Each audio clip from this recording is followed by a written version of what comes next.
Good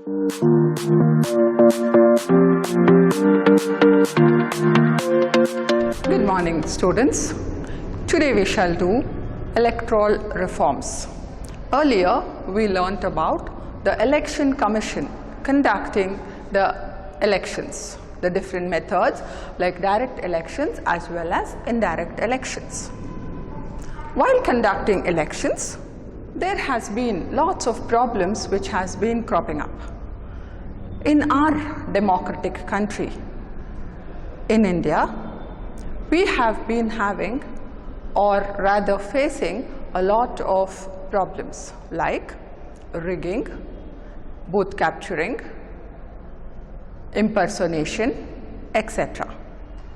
This had to be stopped, or this has been increasing so much that it is because of these malpractices, it is not possible for our country to conduct free and fair elections.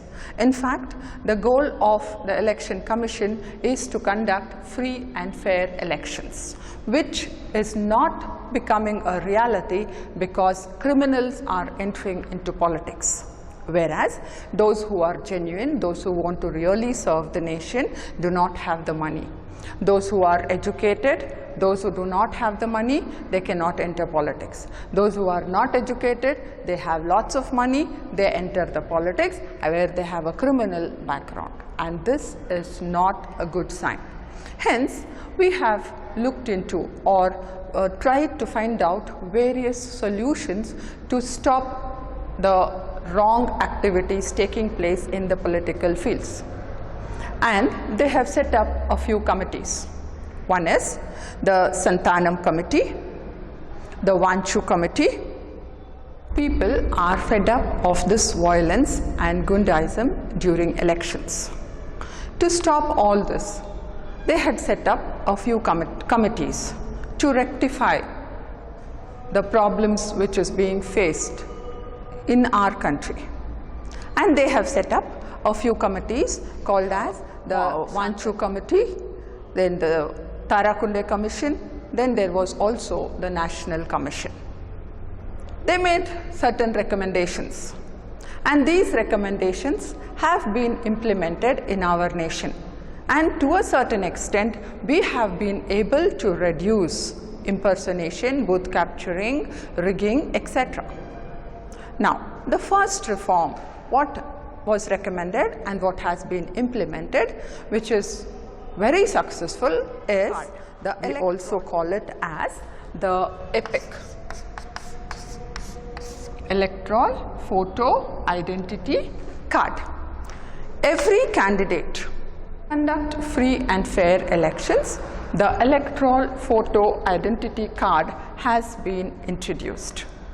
In this Electoral Photo Identity Card, you will have the name of the candidate, the picture of the candidate, his address, his age, the date of doing the electoral card. Now, at the same time, this card identity card is given to every voter. To remove the evils, the then Chief Election Commissioner T.N. Session brought in a change. It was he who introduced the system of electoral photo identity card. He tried to implement it, but it was difficult for a certain period. But in certain states it was introduced, but nobody wanted to have it. Then after some time, next came in the election commissioner was Mr. M.S. Gill. During his period, he insisted that this system of EPIC is a very good one, and if anyone does not have this, they will not be allowed to cast their vote. Hence, it was made compulsory during M.S. Gill's period. Hence, the whole details of the electoral photo identity card of issuing to all the people in the states was completed. But it had its own hurdles. It would not reach everybody. It would delay. The transportation time used to be delayed. Hence, they made a change over there saying that every voter can come to the booth where he usually votes. He can come there, give his picture or give his photograph, and the photograph is clicked there itself, and immediately after that wait for another half an hour and he will get his electoral photo identity card. Electronic voting machine, the EVM as it is called, is a boon to the democracy. This electronic voting machine has replaced the ballot papers since 1998. In this period, the legislative elections were conducted in some states in 1998, and it was quite successful. Later on, the 14th Lok Sabha elections were conducted for the whole of the nation only with the electronic voting machines or the EVMs. This EVM is nothing but an electronic device which runs on a 6-volt battery. That is why it is possible to use it even in the remotest of villages where we do not have power. This was done with the Election Commission's advice in collaboration with the two public sector companies. One is Bharat Electricals Limited, Bangalore, and Electronic Corporation of India Limited, Hyderabad. They created a device which had looked like having two boxes. The one was called as the balloting unit and the other is called as the control unit. There is a 5-meter wire which is connected between the electronic voting machine, has two units. One is the control unit, another is the balloting unit. Both these are connected with a 5-meter long wire. And this connection, the polling officer or the presiding officer who will sit inside will have the control unit with him. The voter comes and casts his vote into the balloting unit. That means only when the polling officer presses the button and opens or unlocks it is it possible for the voter to press the blue button and vote, which says in the balloting unit there is a ballot paper pasted which shows the name of the person, the political party and his symbol. So the voter goes, looks at that and presses the blue button where against which person he wants to vote, and one vote at a time itself. Supposing this person presses the button and he feels he has to vote another time, it is not possible in an electronic voting machine. There is a beep sound and it is done with. Electronic voting machine can record 2,000 votes at a time, and the number of candidates whose names can be entered is between 16 to 64 candidates. And this electronic voting machine has more advantages.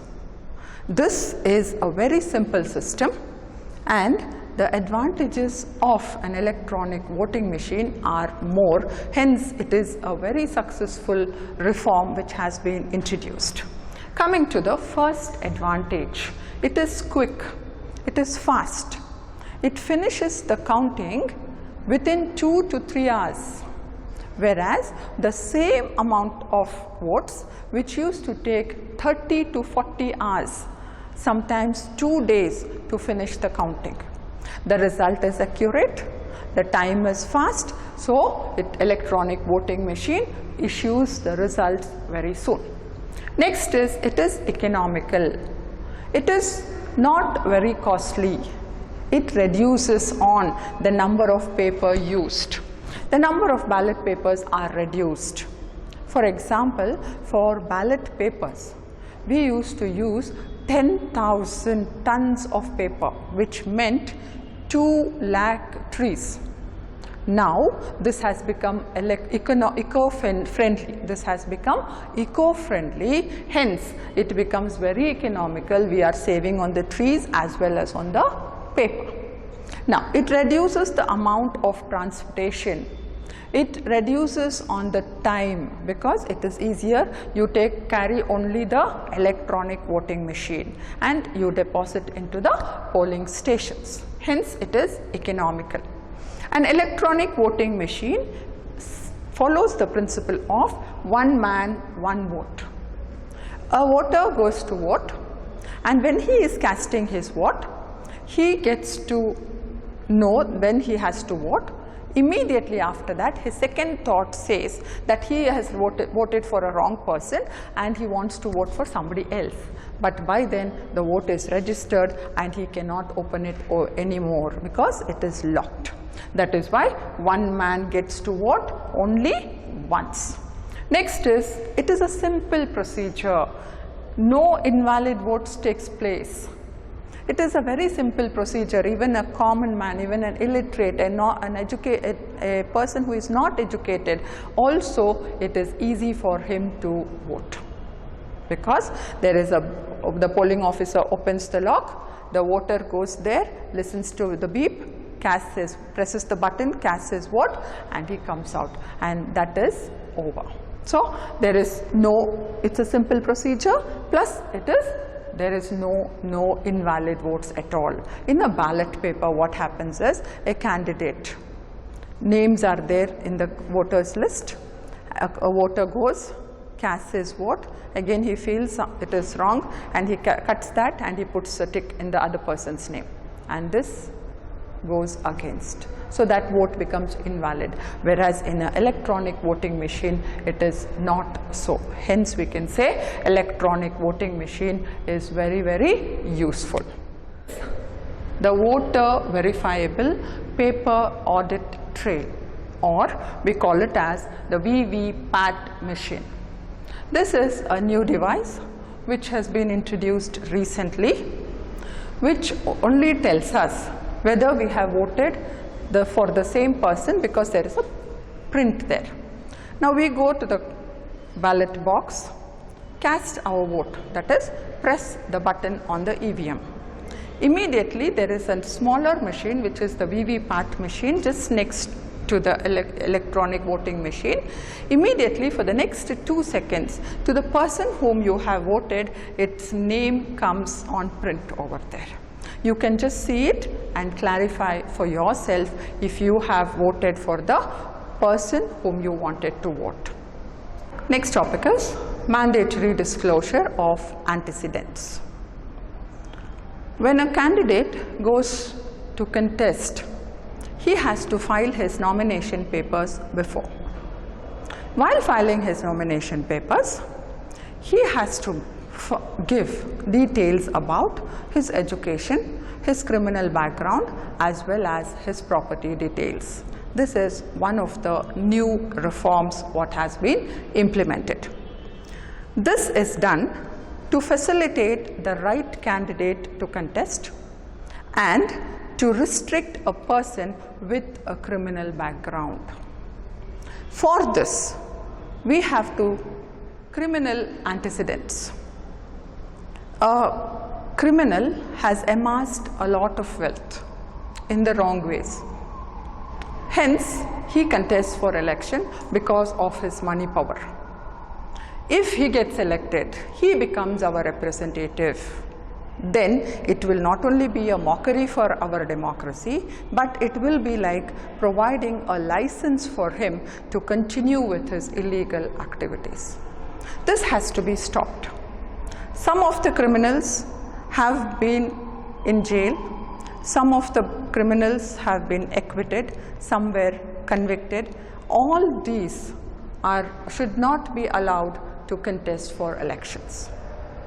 As per certain amendments, this law also has been brought in. Hence, a candidate, while filing his nomination papers, files also his criminal details of whatever his criminal activities are. The recent Supreme Court decision which has taken place has also specified that all criminals should be debarred from elections, and also the members who have already been elected will lose their membership. By doing this, by filling up the nomination papers, this sort of an issue will be avoided, because the voter will know much beforehand whom he has to vote and whom he should not vote.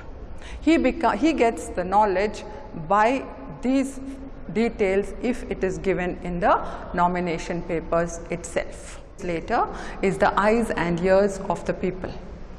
He fulfills the aims and aspirations of the people. If the legislator is educated, he will be able to give more good results for his constituency.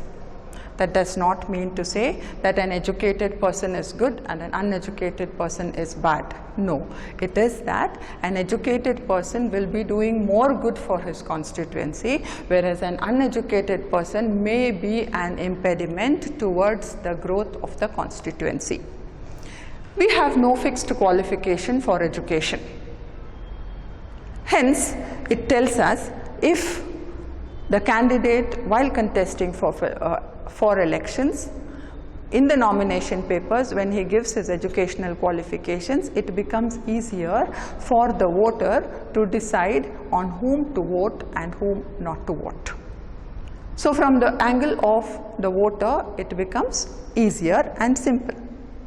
The more educated an individual is, his welfare of the constituency will be good.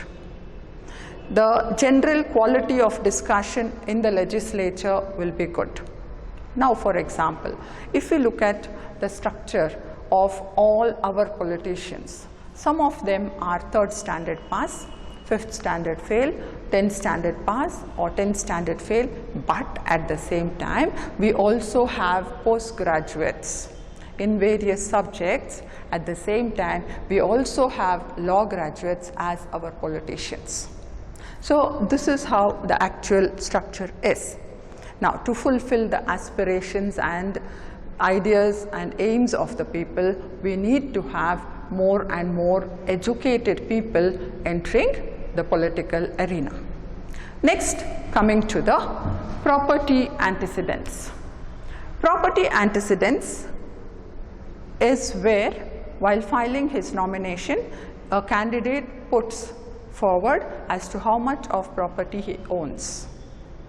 History has been telling us that politicians who enter politics, while joining politics, they come with nothing.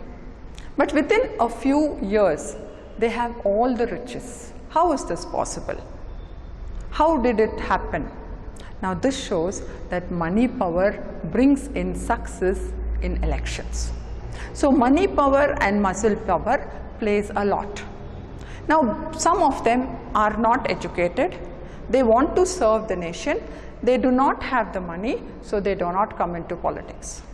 Some others are not educated, have lots of money, no intentions of serving the nation, but amassing more and more wealth, and they win the elections. So this tells us money power has a big role in the elections. Now, this is an open secret. It is not that we have to hide something here. It helps the voter to judge the candidate if the property details are given. Now, it has been made compulsory that a candidate gives all the details of his property as well as his family's movable as well as immovable property in detail in the nomination papers also. And this helps him to decide as to whom he should choose and whom he should not choose. The topic is state funding. At times, there are people who are educated, but they do not get to win in the elections. But some of them have lots of money for donations, which they use for campaigning, and they win the elections. This is a biggest drawback because the true people who have concern for their nation, who are honest, who want to serve the nation will not win the elections. Whereas those who have the wrong attitude will win the elections. For this, the government had to do something about it. Hence, the Election Commission suggested that they conduct a survey. Hence, the Tarakunde Commission was set up. At the same time, the Vanchu Committee also was set up to look into these details. They gave in a few suggestions, and they said, to solve this problem, state funding has to be done. Now, what is state funding? The state gives a little bit of amount to all the political parties who are contesting elections, because the rich are able to survive, the poor are not able to survive in the elections. Earlier, what used to happen is, these political parties used to get funds from the corporates, and the corporates used to give them huge amount of money, which later on the corporates used to benefit from these representatives by way of tax evasion, by way of getting a tax holiday, etc. So this had to be stopped. Mr. Bajaj once said, instead of taking money from the corporates like this, if it can be restricted for a fixed amount, and it should be taken only in the form of checks, then there will be account for this. So this suggestion also was taken in by the different committees. And later on, they came out with another committee called the Indrajit Committee. The Indrajit Committee also gave in certain suggestions. It was very, very clear from all this that they wanted to get only those competent, honest and true candidates who will win the election and become the government. For this, they wanted to procure funds and distribute it. Thus, when the state government gives, that would be sufficient for the canvassing of that particular political party. Now, how will this go on? How will this proceed? So the Indrajit Committee gave in certain other suggestions also, where they said the cash which will be given, or the amount which will be given by the government, should not be in the form of cash. It should be in the form of kind. Maybe certain material sources, like giving the candidates free time on the television, half an hour, 1 hour, or once a week, because 2 weeks before elections they start to campaign. So they will be given television time, they will be given time on the radio. At the same time, they will be they can also give in advertisements. So this can be done on a free basis by the state government. The central government will impart 600 crores of rupees only for this state funding, and the states will together collect 600 crores for this purpose. Next, they also suggested that the details of the expenditure what they have incurred has to be given to the Election Commission on the specific date what has been imposed. It also recommends that this election fund, Indrajit Committee also made recommendations saying that funds should be given only to the recognized national and regional parties only. But this would be a drawback which the Election Commission has not agreed upon which. Now all these recommendations has been made only to protect the sanctity of the elections in a democratic country, and corruption has to be eliminated, and by state funding 95% of corruption can be stopped. Now, but the Election Commission has not completely agreed with the recommendations of the Indrajit Committee, hence it is not yet implemented. Now coming to the next, that is NOTA. None of the above. In our EVMs, there is a last column which says NOTA. That means you are not willing to elect any of the above. None of the above names are, I am not interested in voting. Hence, I vote for NOTA. This is how electoral reforms have been implemented in our democratic country. Now coming to the activity part, I shall give you a few questions. I want you all to write down the answers, take a picture of that and upload it into the link below. But at the same time, please write it in a notebook, all the question and answers, which will be there for reference later on when we start off with our regular classes. The first question for 1 mark is, what is the maximum age of a voter in India? Second, who elects the election commissioners? Third, what is the term of the election commissioners? Fourth, expand EVM. Fifth, expand EPIC and VVPAT or the VVPAT machine. Fifth, what is an electronic voting machine? Sixth, what is EPIC? Next is 2 marks questions. These questions have to be written, which is you have to write at least 4 sentences each. What is the election commission?